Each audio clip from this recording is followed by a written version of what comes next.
Elegantz male spa raided by Bali police. Another spa raided. And Operation Zebra Agung in Jembrana this time. These are the types of violations that occur most often. Stay tuned for details on these and other stories.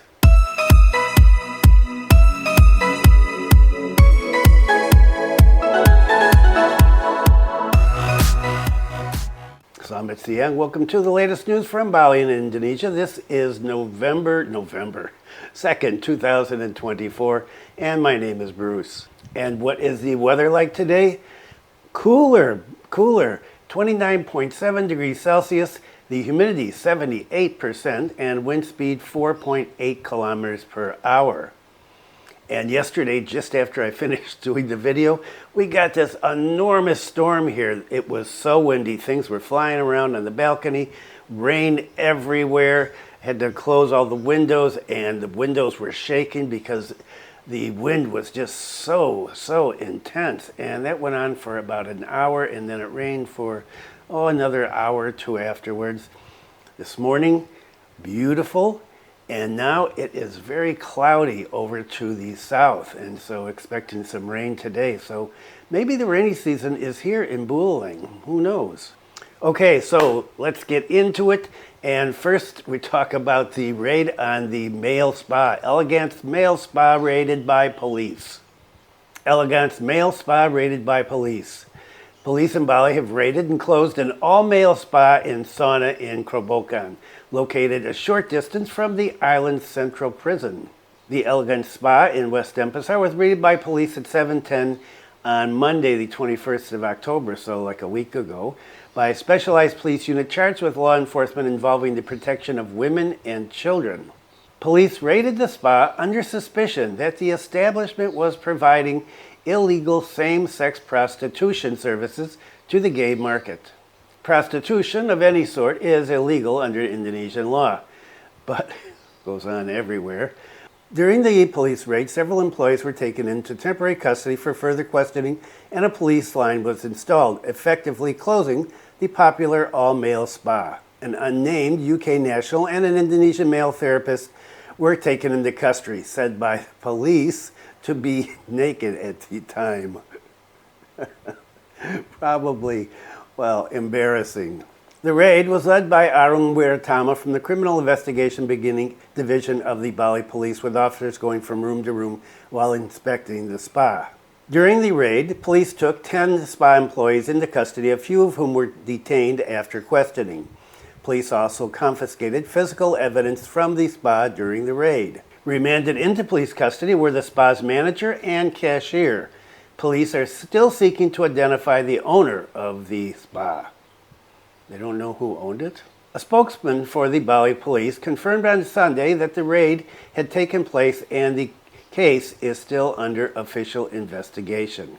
Information presented on the spa's website shows a range of services starting from a 1-hour Balinese massage priced at 290,000 rupiah, ranging upward to 1.5 million for a 3-hour Elegantz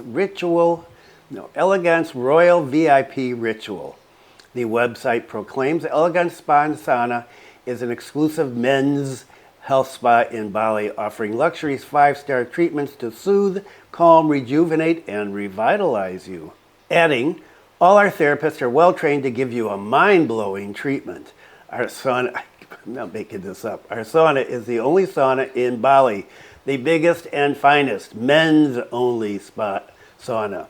And men's spelled with a Z at the end, M-E-N-Z. According to Radar Bali, they reported that the people living or operating businesses near the spa expressed surprise at the police raid, claiming they had no knowledge of any illegal or illicit activity taking place at the spa. So this is the third spa that has been raided in the last few weeks.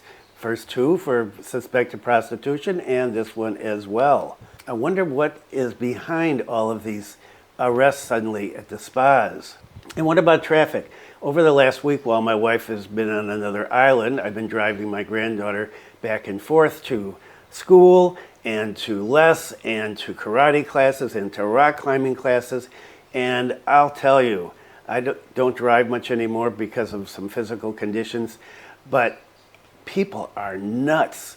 And who more nuts than anybody? Probably you wouldn't think so, but moms on motorbikes with their kids, taking them to school or less. Wow, cutting me off at 6:30 in the morning with no thought and zooming around. Moms wearing helmets and the kids, of course, not wearing any helmets. Boy, the cops wanted to make some money on ticketing. They could hang out by the school. They would get dozens in just minutes. And today, when I was coming back from Clandy's, went to buy some shoes, and a lot of people not wearing helmets. Now, usually I'm just going up and down Jalan Diponegoro, Jalan Nurai, sometimes Jalan Ayani.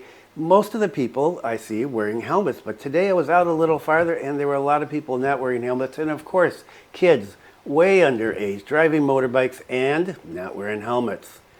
So, I'm really interested in this traffic stuff. Let's take a look at Operation Zebra. Operation Zebra Agung in Jembrana. These are the types of violations that occur most often. Traffic violations during the 2024 Great Zebra Operation were dominated by motorcyclists who did not wear helmets. This shows that drivers' awareness of traffic safety is still minimal. From data from the Jembrana Police Traffic Unit during the 2024 operation, which lasted 2 weeks, 810 drivers were caught in the raid. But not all drivers were given fines. As many as 680 were warned and 130 violators were fined, were ticketed. Jembrana Police Traffic Unit Chief said that most violations were committed by drivers not wearing helmets, with 80 cases of violations and 26 of driving against the flow of traffic. Oh, I got that out. The rest, drivers carrying overloaded loads, 20 cases, not using seatbelts for, and under age 14. In terms of age, it shows that most of the violators are under 30 years old. Good news for those of us oldies. From the operations focused on Denpasar Gilimanuk Main Road, Nurai Road, Udayana, and Hasanuddin, most violations occurred at night between 1800 and 2400, when they think cops are not around, of course. With many violations by drivers, in the future, his party will increase efforts to prevent violations by providing socialization and education about traffic safety, especially among teenagers. This has been socialized to death. People know what they're doing when they're violating the rules. Violations committed by young drivers are quite high. For that, we will increase socialization and education efforts for them. They might want to find the parents. In addition, this operation can also increase public awareness of the importance of increasing traffic safety. Helmets as head protection must always be worn even if the distance traveled is short, to avoid fatal impact when traffic accidents occur.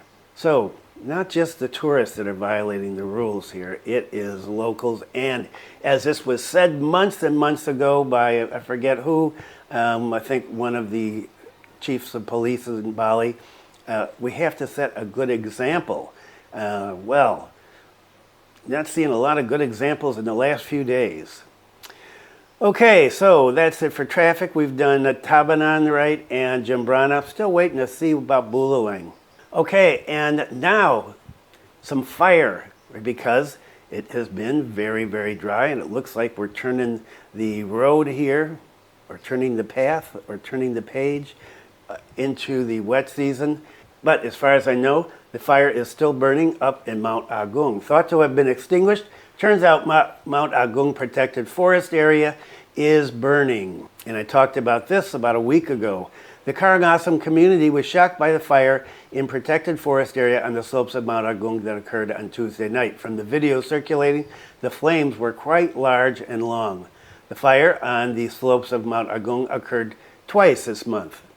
The head of emergency and logistics of Karangasem BPPD, E. Nyoman Soko Wijaya, when met during the monitoring agenda, said that the fire point was observed burning trees in the protected forest in Abang district, until finally, together with the provincial BPBD, TNI, police, RPH, Abang, and the sub-district head, they conducted monitoring in Data village. We conducted an assessment to monitor hotspots at the burning location, he said, when met at the monitoring location on Wednesday. Monitoring at the location, smoke continues to emerge. In fact, occasionally a burning fire point can be seen. Moreover, at that time the wind conditions were quite strong, so that it had the potential to make the land fire spread even further. We monitored from a distance of 6 kilometers with an altitude of 900. Based on observations, the burning slopes are at altitude of 1,200 meters above sea level and 23 mpdpl, which is almost close to the peak of Mount Agung. The fire burned almost all the dry trees. The temporary assumption is due to nature, friction of branches that cause sparks. The temporary estimate of burned area reaches 75 hectares. However, the fire is predicted to spread considering the strong winds. The wind direction is upward. It could possibly expand, but we hope it will rain tonight. So that was a couple of days ago. I didn't see any news this morning, maybe later on. And if so, I'll update in the next video. Regarding handling, his party has not been able to determine, considering the difficult terrain conditions. The plan is that on Thursday, together with several related agencies, they were going to hold a meeting to handle the fire. Meanwhile, for handling, the head of the BPBD, Karangasem, said that there were 2 proposed schemes. One is to extinguish it using helicopters, and the other through weather modification. And another fire story, and this one is suspicious. Why is it suspicious? Stay tuned. Suspicious. Bali Police Forensic Laboratory investigates alleged burning of 1.91 hectares of forest in Sumberklampok. And that is over at one of the places that way that was considered for the airport. What airport? The North Bali Airport, of course. And they have a lot of trouble in that area, it seems. Suspicious. The Buleleng police continue to investigate the alleged case of forest burning of 1.91 hectares in Sumberklampok village in the Grogak district. In uncovering the truth, the Buleleng Police Criminal Investigation Unit is assisted by the Bali Police Forensic Laboratory. Head of Criminal Investigation Unit of Bali Police explained that the Buleleng Police explained that the Bali Police Forensic Laboratory had conducted a follow-up crime scene investigation at the forest location, which is categorized as a production forest, to find out the actual cause of the fire. In a detailed identification there, officers secured a number of samples, namely the remains of the fire and other related materials. The samples will be used to reveal the cause of the fire. This further crime scene investigation is to find the starting point of the fire source, including finding out the trigger for the fire. He continued that the results of the crime scene investigation had been conveyed to him verbally. However, he's reluctant to reveal in detail the cause of the forest fire. However, the results will be collected and used and traced as evidence to ensnare the perpetrator. The status of the case has been upgraded from investigation to inquiry. This means that all that remains is the determination of the suspect. We are still fulfilling the evidence for the determination of the suspect, he continued. And this fire actually occurred, according to this story, a month ago. The burned forest land is included in the production forest category. Residents reported to the police on the 4th of September. Several local residents were also questioned by the police as witnesses. One of them suspected that this incident was not only carried out by one person, given that the land that was burned was almost 2 hectares. He said that perpetrators carried out forest encroachment by burning the land, which of course is very risky and dangerous because the local community will feel the consequences. If forest encroachment occurs, especially land that is rain-fed forest land, then becomes bare forest, it will actually result in flooding.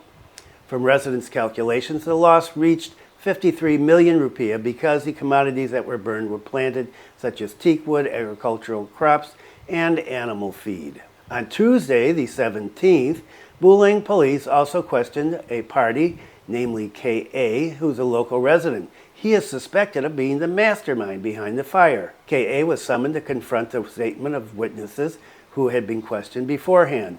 The incident was reported with suspicion of land burning as regulated in Article 78, Paragraph 4, in conjunction with Article 50, Paragraph 2, Letter B in the Job Creation Law. And that is it for today. A couple of fires, traffic report, and another spa closing, and there is a lot more stuff going on. A real interesting comment by former Governor Costner, who hopes to become the next governor, about what he wants to do with migrants coming into Bali.